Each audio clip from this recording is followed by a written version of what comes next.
Hi everyone, this is Lindsay, a dietetic intern with CSS. And in today's video, I'm going to be talking to you about taste buds, what they are and why they matter. Have you ever wondered why your favorite foods taste so good? Do you know that foods that taste good to you might not taste as good to somebody else? Why is that? Our sense of taste is largely determined from sensory cells in our tongues called taste buds. Stick your tongue out and look in the mirror.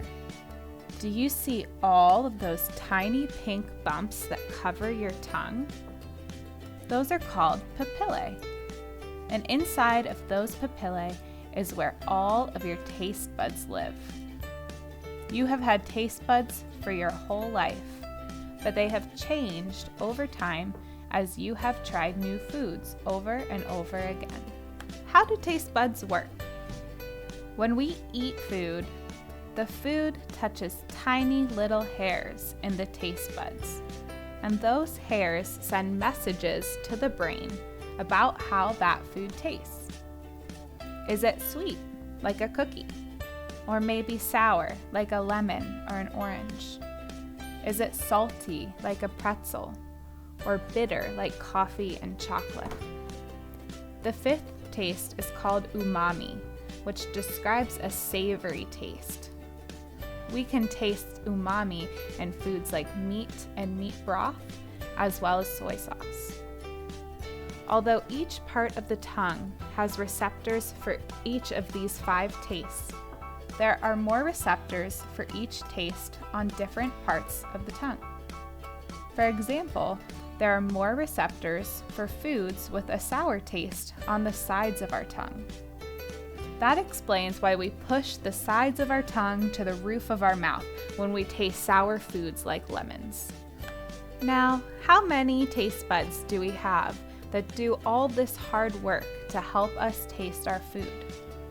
We have about 10,000 taste buds that get replaced every 2 weeks, but we lose some as we get older.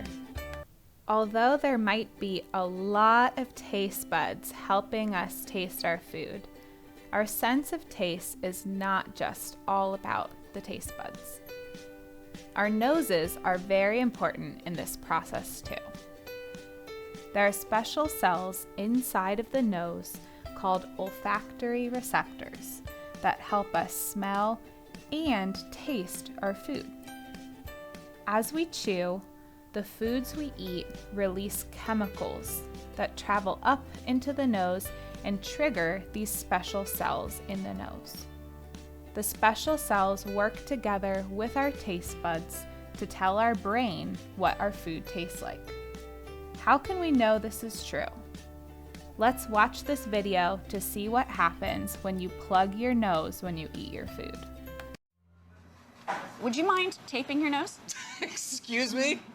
Just close it like this. I'll do it with you. Just gonna take one of your nostrils and kind of plug it, and then plug the other one. Oh my gosh. Barb Stuckey is a professional taster for a food product company called Matson near San Francisco. Okay. So now go ahead and put some and swish it around your mouth. Okay. Water. Take another swish, and this time when you're swishing, let's take the tape off. Okay. Oh. Oh my gosh!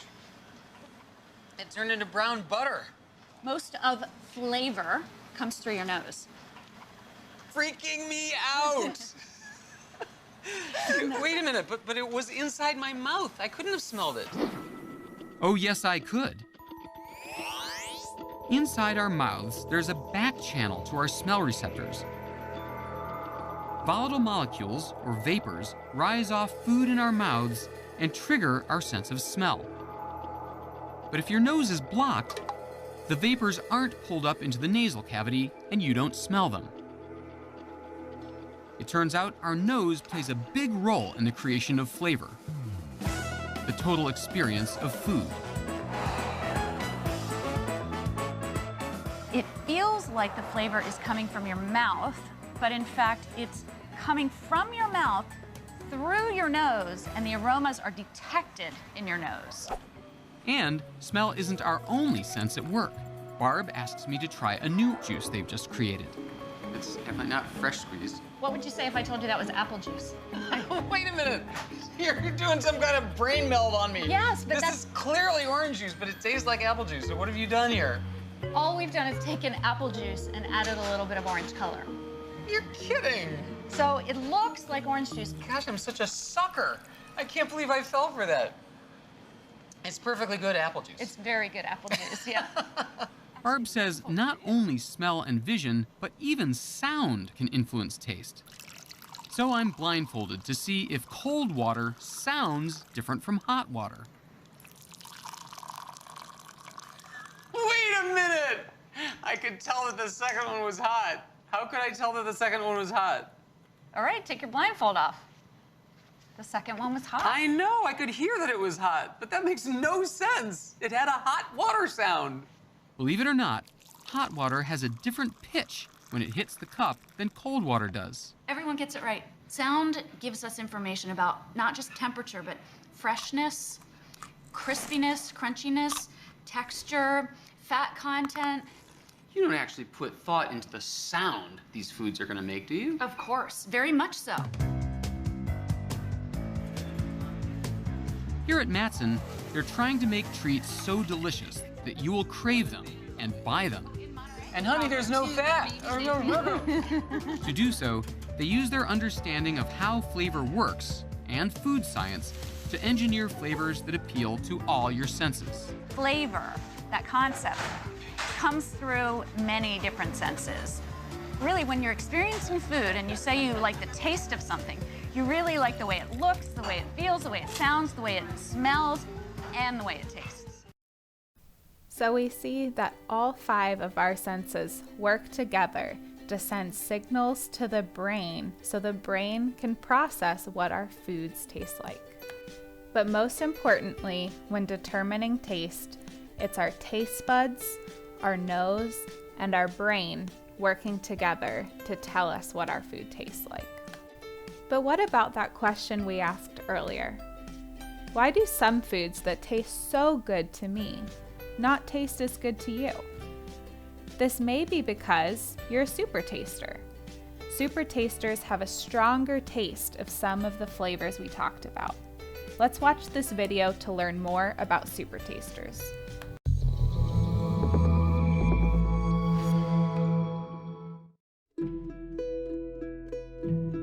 Do we all taste food in the same way?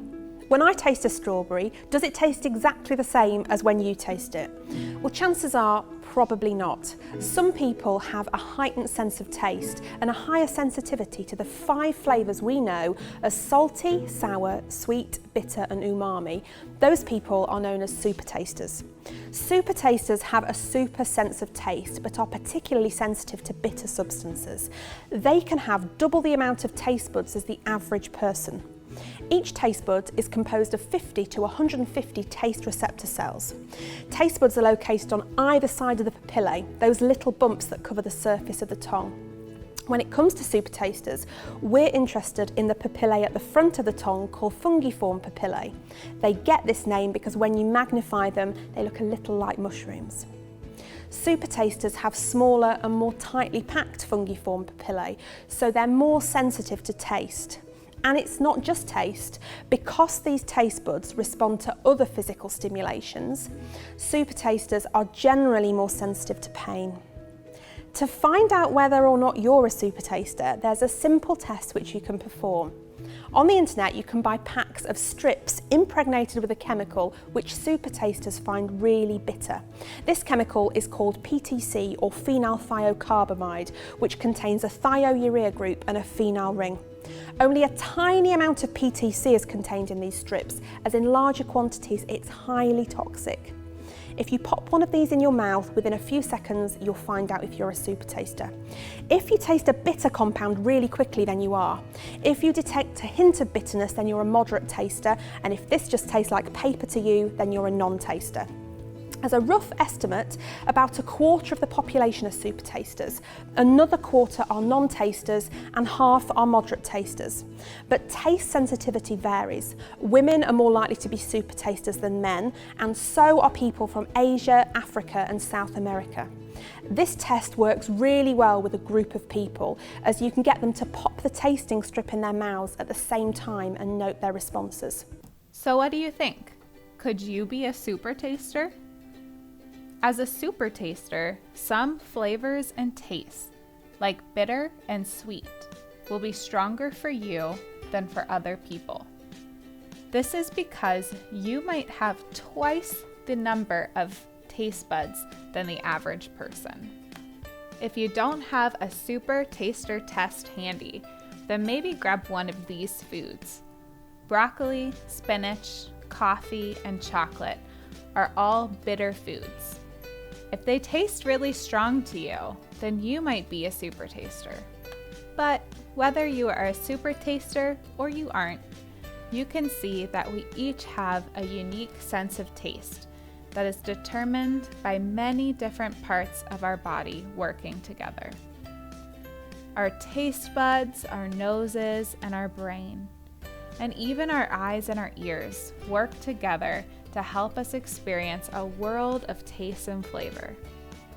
We enjoy a variety of healthy and fun foods because of this wonderful sense of taste. But certainly our experience with food wouldn't be the same without our taste buds. Thank you for joining me for this quick lesson on taste buds. If you have any questions, please don't hesitate to reach out.